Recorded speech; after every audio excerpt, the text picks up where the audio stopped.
কৃষকরা পেঁয়াজ আলু বিক্রি না করে জমিয়ে রাখছে, যার ফলে চাহিদার তুলনায় আমদানি কম বলে পেঁয়াজ এবং আলুর দাম দিন দিন বেড়ে চলেছে বলে অভিযোগ করেছেন ব্যবসায়ীরা। এদিকে ক্রেতারা বলছেন লাগামহীনভাবে দাম বাড়ার কারণে সংসার চালাতে হিমশিম খেতে হচ্ছে তাদের। বিস্তারিত জানাচ্ছেন সহকর্মী জয়নাল আবেদিন।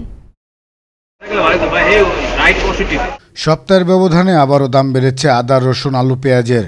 কেজি প্রতি আদার দাম বেড়েছে 8 থেকে 10 টাকা, রসুন 6 থেকে 8 টাকা, আলু 3 থেকে 4 টাকা, পেঁয়াজ 4 থেকে 6 টাকা কেজি প্রতি বেড়েছে।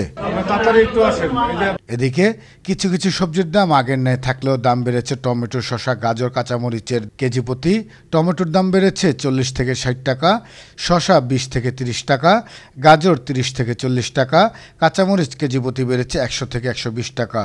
তবে দাম কমেছে ছোট বড় সকল ধরনের মাছ ও মুরগির। মাছ কেজি প্রতি কমেছে 20 থেকে 40 টাকা, মুরগি 15 থেকে 20 টাকা কেজি প্রতি কমেছে।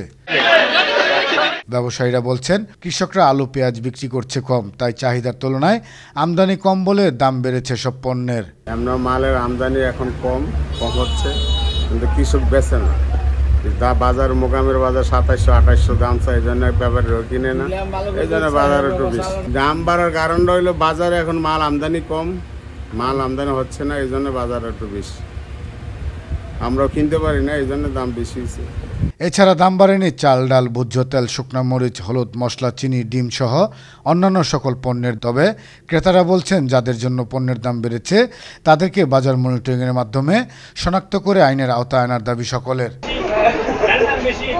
জয়নাল আবেদিন, আনন্দ টিভি, ঢাকা।